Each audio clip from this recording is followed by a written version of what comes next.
Hello everyone. तो आज के वीडियो में हम क्लास 10 के हिंदी से मोस्ट इम्पॉर्टेंट वस्तुनिष्ठ प्रश्न हम करने वाले हैं। तो देखिए, आज का जो मेरा टॉपिक है वो है परंपरा का मूल्यांकन। इस निबंध का जो लेखक है ये है डॉक्टर रामविलास शर्मा है। तो याद रख लीजिएगा, परंपरा का जो मूल्यांकन है यह एक निबंध है जो कि इसका लेखक कौन है, डॉक्टर रामविलास शर्मा। तो चलिए हम इसका क्वेश्चन आंसर कर लेते हैं। तो आप 5 से 6 मिनट मेरे साथ टाइम दीजिए जो कि आपका फटाफट रिवीजन हो जाएगा। तो देखिए, मेरा पहला क्वेश्चन है कि जातीय अस्मिता की दृष्टि से इतिहास का गवाह कैसा है। तो ये देखिए, ये हो जाएगा ऑप्शन नंबर जो होगा इसका सी करेक्ट हो जाएगा, विच्छिन्न और अविच्छिन्न दोनों हो जाएगा। तो ऑप्शन नंबर इसका क्या हो जाएगा, सी करेक्ट हो जाएगा। चलिए क्वेश्चन नंबर 2 में है कि साहित्य की परंपरा का पूर्ण ज्ञान किस व्यवस्था में संभव है। तो ये है समाजवादी व्यवस्था में। तो ऑप्शन नंबर जो होगा इसका सी करेक्ट हो जाएगा, क्या हो जाएगा, समाजवादी व्यवस्था। चलिए क्वेश्चन नंबर हम 3 देख लेते हैं। क्वेश्चन नंबर 3 है मेरा कि परंपरा का मूल्यांकन पाठ के लेखक कौन है। तो देखिए, परंपरा मूल्यांकन का पाठ का जो लेखक है ये है रामविलास शर्मा है। तो ऑप्शन नंबर इसका क्या हो जाएगा, सी करेक्ट हो जाएगा। देखिए, ये प्रीवियस ईयर में रिपीट किया गया क्वेश्चन पूछा गया। तो आप लोग जरूर ऐसे क्वेश्चन को ध्यान में रखते जाइएगा क्योंकि बोर्ड में पूछने की संभावना अधिक रहता है। तो चलिए हम क्वेश्चन नंबर 5 देख लेते हैं। देखिए क्वेश्चन नंबर पहले 4 देख लेते हैं। 4 में है कि रामविलास शर्मा का जन्म कहाँ हुआ था। तो रामविलास शर्मा का जो जन्म हुआ था ये हुआ था उत्तर प्रदेश में। तो ऑप्शन नंबर इसका क्या हो जाएगा, डी करेक्ट हो जाएगा। चलिए क्वेश्चन नंबर 5 है मेरा कि रामविलास शर्मा का जन्म कब हुआ था। तो ये हुआ था 10 अक्टूबर 1912 ईस्वी को उत्तर प्रदेश में। तो ऑप्शन नंबर जो होगा इसका सी करेक्ट हो जाएगा। चलिए क्वेश्चन नंबर 6 है मेरा कि रामविलास शर्मा कौन राज्य में पढ़ने गए थे। तो ये कौन सा राज्य में पढ़ने गए थे, तो ये गए थे देखिए उत्तर प्रदेश में। तो इसका जन्म हुआ था, ये गया था लखनऊ में। तो ऑप्शन नंबर जो होगा इसका डी ए करेक्ट हो जाएगा, लखनऊ। चलिए क्वेश्चन नंबर हम 7 देख लेते हैं। क्वेश्चन नंबर 7 है मेरा कि रामविलास शर्मा किस विद्यालय में पढ़ने गए थे। तो ये गए थे विश्वविद्यालय लखनऊ। तो ऑप्शन नंबर जो होगा इसका डी करेक्ट हो जाएगा। चलिए क्वेश्चन नंबर 8 है कि रामविलास शर्मा का निधन कहाँ हुआ था। तो रामविलास शर्मा का जो निधन हुआ था ये हुआ था दिल्ली में। तो ऑप्शन नंबर जो होगा इसका बी करेक्ट हो जाएगा। चलिए क्वेश्चन नंबर 9 है कि रामविलास शर्मा का निधन किस ईस्वी में हुआ था।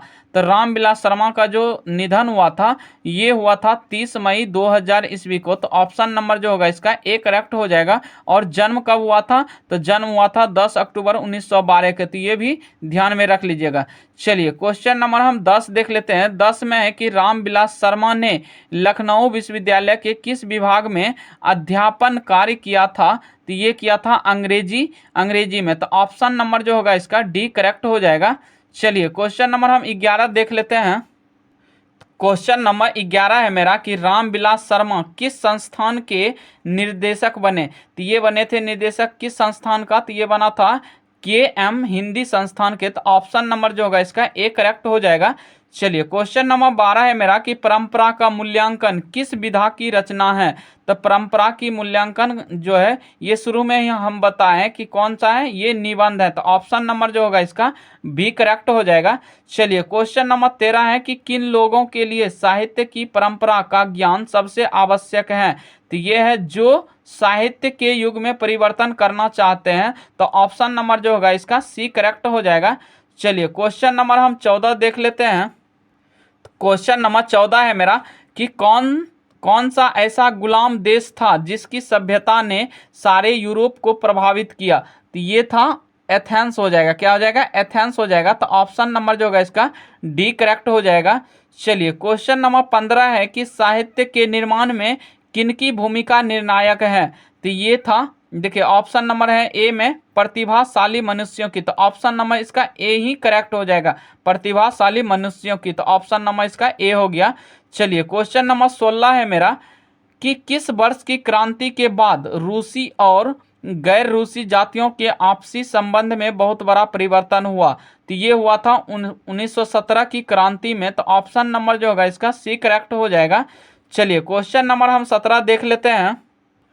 क्वेश्चन नंबर 17 है मेरा कि हमारी राष्ट्रीय आवश्यकता है। तो हमारी राष्ट्रीय आवश्यकता जो है वह वो क्या है, समाजवाद है। तो ऑप्शन नंबर जो होगा इसका ए करेक्ट हो जाएगा। 17 का क्या हो जाएगा, 17 का ए करेक्ट हो जाएगा। चलिए क्वेश्चन नंबर 18 है कि साहित्य की परंपरा का पूर्ण ज्ञान किस व्यवस्था में संभव है। तो ये है समाजवादी व्यवस्था में। तो ऑप्शन नंबर जो होगा इसका सी करेक्ट हो जाएगा। 18 का क्या हो जाएगा, सी करेक्ट हो जाएगा। चलिए क्वेश्चन नंबर 19 है कि समाजवादी व्यवस्था किस संस्कृति से नाता नहीं तोड़ती।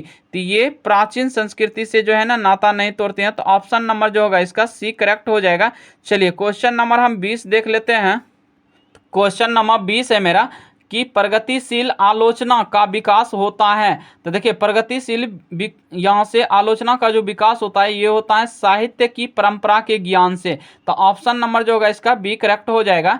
चलिए क्वेश्चन नंबर 21 है कि साहित्य सापेक्ष रूप में क्या होता है।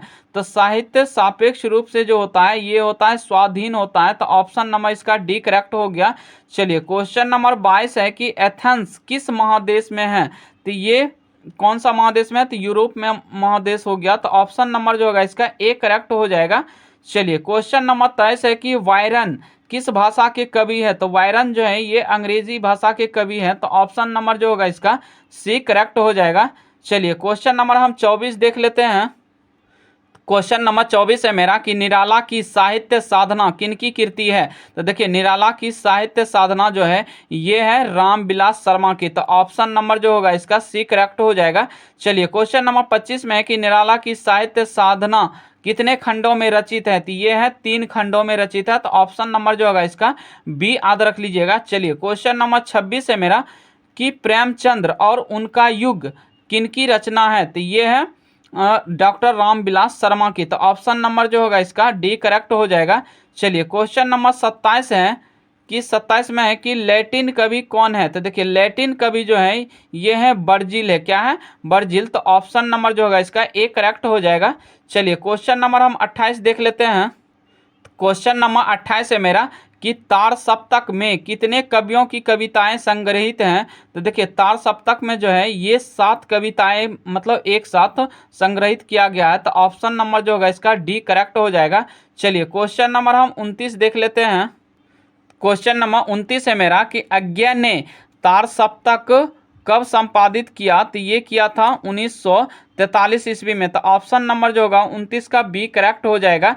चलिए क्वेश्चन नंबर 30 है मेरा कि शर्मा जी ने पुरस्कार की राशि किसे दान स्वरूप दिया। तो ये दिया था, देखिए किसको दिया था। तो ऑप्शन नंबर 30 का जो होगा इसका सी करेक्ट हो जाएगा, भारत सरकार को। तो ऑप्शन नंबर सी हो जाएगा। चलिए क्वेश्चन नंबर 31 है कि आदिम का शाब्दिक अर्थ है। तो देखिए आदिम का जो शाब्दिक अर्थ होता है ये होता है अति प्राचीन होता है। तो ऑप्शन नंबर जो होगा इसका 31 का ए करेक्ट हो जाएगा। चलिए क्वेश्चन नंबर हम 32 देख लेते हैं।